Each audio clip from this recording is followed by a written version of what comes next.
Hello, hi everyone. I hope you all are doing great. Welcome back to my YouTube channel.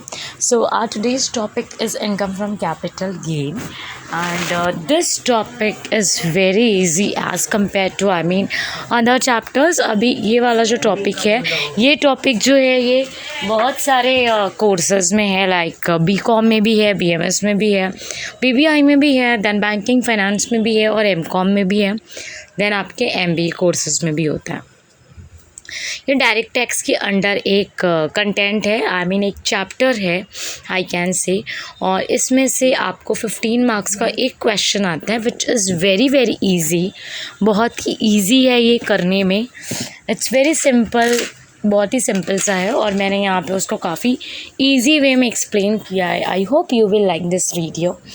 सो आगे हम continue करते हैं। जैसे कि मैंने बोला, ये क्वेश्चन जो है 15 मार्क्स के लिए एग्ज़ाम में पूछा जाता है and this is very very simple and tax subject में आप इजीली स्कोर कर सकते हो 100 आउट ऑफ 100, और मतलब आउट ऑफ आप यहाँ पे स्कोर कर सकते हो as compare to other subject because it's quite easy, that's why. इसको हम कहते हैं इनकम फ्रॉम कैपिटल गेन। अब यहाँ पे जो क्वेश्चन आता है उसमें ऐसे ही होता है, क्वेश्चन में मेंशन कि कंप्यूट और डिटरमाइन और find out income from capital gain. तो अब इनकम फ्रॉम कैपिटल गेन को हम डिटेल में देखने वाले हैं कि ये इनकम फ्रॉम कैपिटल गेन है क्या, आपने पहले पढ़ा होगा। तो हम स्टार्ट करते हैं इनकम फ्रॉम कैपिटल गेन। अभी जैसे कि अगर मैं बात करूँ कैपिटल गेन क्या होता है, व्हाट इज़ कैपिटल गेन, तो capital gain refers to the increase in capital asset, है ना। कैपिटल गेन का मतलब क्या होता है कि जो इंक्रीज होती है वैल्यू किसकी, जो हमारा कैपिटल एसेट है उसकी, जब हम उसे बेचते हैं मार्केट में तब it's consider to be realise when the asset is sold, जब उसको बेचा जाता है उसको हम कहते हैं, उसके बेचने में जो हमको प्रॉफिट होता है, जो वैल्यू मिलती है, that is called as what, उस जो कंसिडरेशन मिलता है उसको हम लोग क्या बोलते हैं, उसको हम कहते हैं कि वो क्या है, कैपिटल गेन है। फॉर एग्जांपल जैसे कि मैंने यहाँ पे एक एग्जांपल लिया है, कैपिटल गेन का एक एग्जांपल लिया, जैसे कि suppose a person purchase 10 shares of 10 rupees each, total cost of ₹10। हाँ, आफ्टर सम टाइम अगर उसको 130 में बेचता है तो 13 रुपीज़ उसको प्रॉफिट हो रहा है। अब यहाँ पे क्लासिफिकेशन की अगर मैं बात करूँ कि क्लासिफिकेशन क्या है, कैपिटल गेन के टाइप्स क्या है, वो कितने में क्लासीफाइड है, तो वो 2 टाइप का होता है। एक तो होता है लॉन्ग टर्म और दूसरा होता है शॉर्ट टर्म। तो बेसिकली ये 2 टाइप का है, एक है लॉन्ग टर्म और दूसरा है शॉर्ट टर्म। हाँ, 2 ही टाइप का होता है, इसमें मीडियम कुछ नहीं होता है, लॉन्ग और शॉर्ट होता है बस, इसमें कोई मीडियम टर्म या ऐसे कुछ नहीं होता। This is long term and short term का होता है।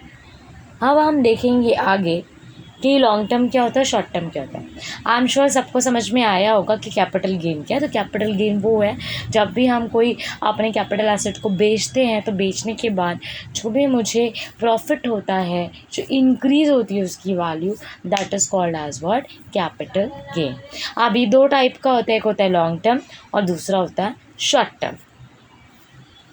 अब लॉन्ग टर्म कैपिटल एसेट्स होते हैं जो कि सपोज़ जैसे कि किसी ने 1988 में कोई परचेज़ किया है प्रॉपर्टी और उसको 2022 में बेच रहा है, so that is known as, और उसको मैं क्या बोलूँगी, उसको ट्रीट कर काफ़ी लंबे टाइम के लिए रखा है ना, मोर देन 12 मंथ्स है, तो मैं उसको क्या बोलूँगी कि वो लॉन्ग टर्म है।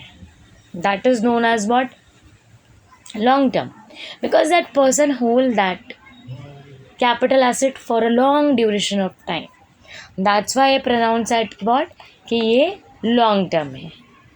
ओके, लॉन्ग टर्म क्या होता है, जो बहुत टाइम के लिए आप रखते हो उसको हम लोग क्या बोलेंगे कि लॉन्ग टर्म क्या।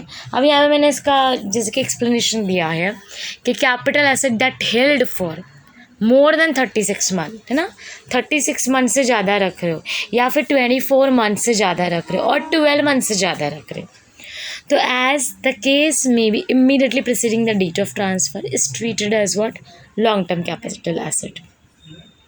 जैसे कि मैंने यहाँ पे दिया, जैसे फिक्स एसेट हो गया, प्रॉपर्टी हो गया, प्लांट हो गया, इक्विपमेंट हो गया, जिसमें लैंड है, मशीनरी है, बिल्डिंग है, फर्नीचर है, फिक्चर्स है, दैन व्हीकल्स है, लॉन्ग टर्म इन्वेस्टमेंट है जैसे कि स्टॉक, फिर fix deposit, bond, real estate, investment जो हम करते हैं, client list, patents and all, that is called as what long term.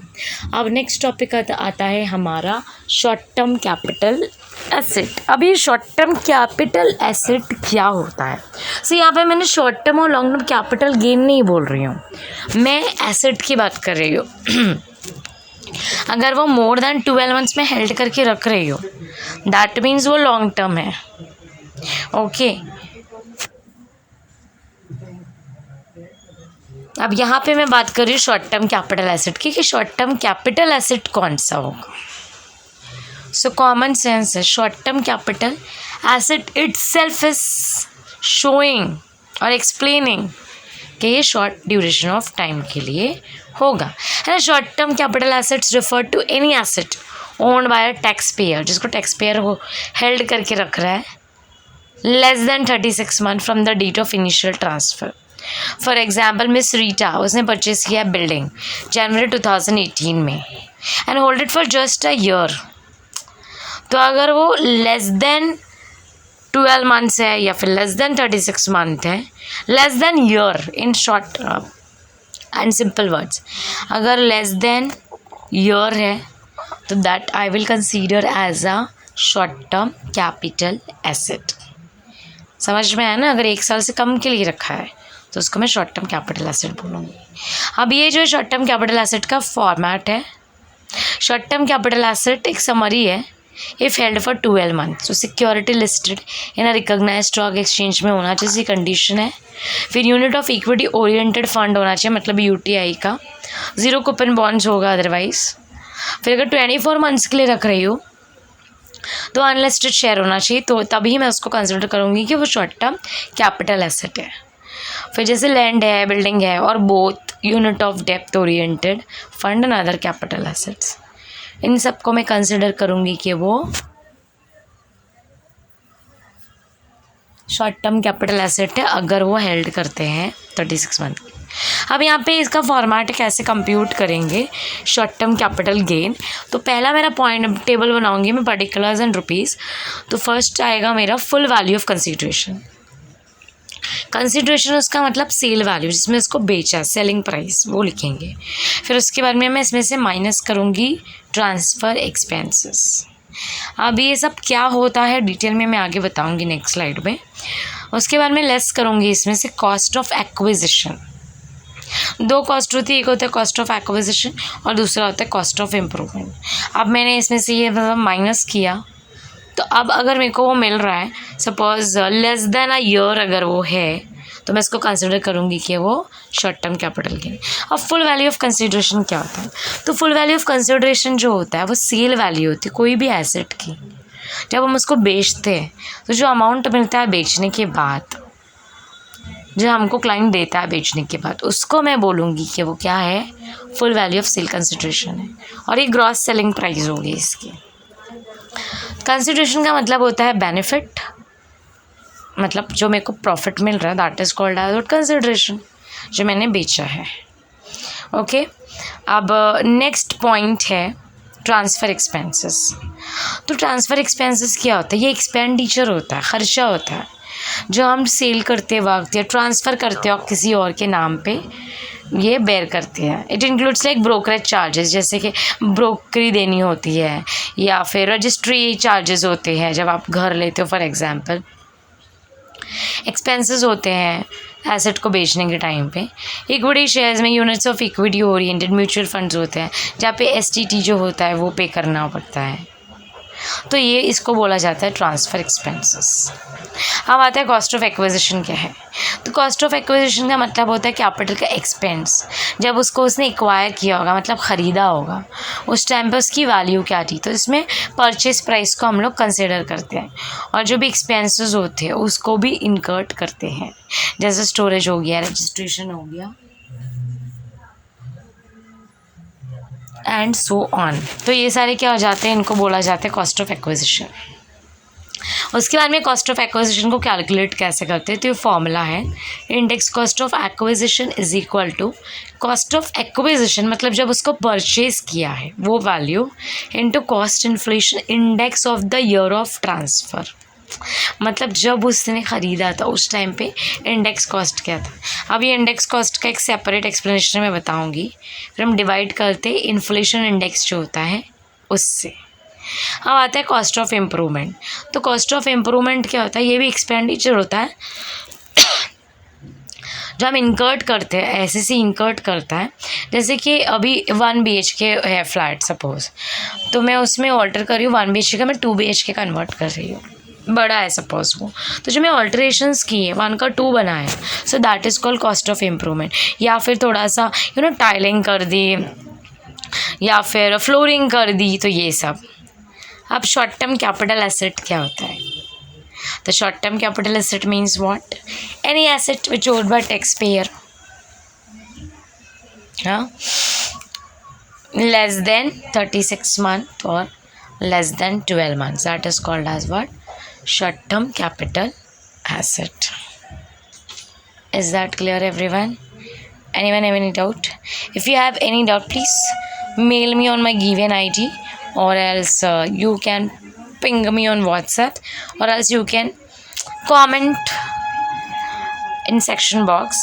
अब नेक्स्ट है computation of long term capital gain. अब इसका फॉर्मेट क्या है, तो पर सेम है, particulars amount full value of consideration आएगा, मतलब इसका सेल वैल्यू, फिर डिडक्ट करेंगे उसमें से cost of acquisition and cost of improvement, फिर एक्सपेंडिचर जो भी इनकर्ट किया ट्रांसफ़र पे वो, फिर 1 2 3 तीनों का टोटल करेंगे वो आ जाएगा।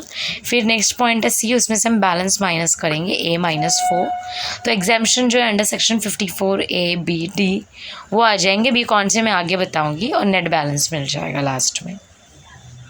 अब ये है कॉस्ट इन्फ्लेशन इंडेक्स। यूजुअली ये एग्जाम में ही आपको प्रोवाइडेड रहता है क्वेश्चन में, या फिर इसका टेबल आपको दिया जाता है। जैसे कि 1 2 का 100 है, 2 3 का 105 है, 3 4 का 109 है, फिर 113 17 122 129 137 148 167 184 200 220 240 254 264 272 280 289 301 317 and 331. So this is the entire table which usually provided by the university during the exam. So not to worry about that कि इसको by heart करना है, no, not really, आपको इसको by heart नहीं करना है। तो ये कॉस्ट इन्फ्लेशन इंडेक्स है जो अभी हमने देखा, हम डिवाइड करते हैं इससे, तो ये लिखा जाता है। Thank you very much guys for watching my channel. I hope you like this video.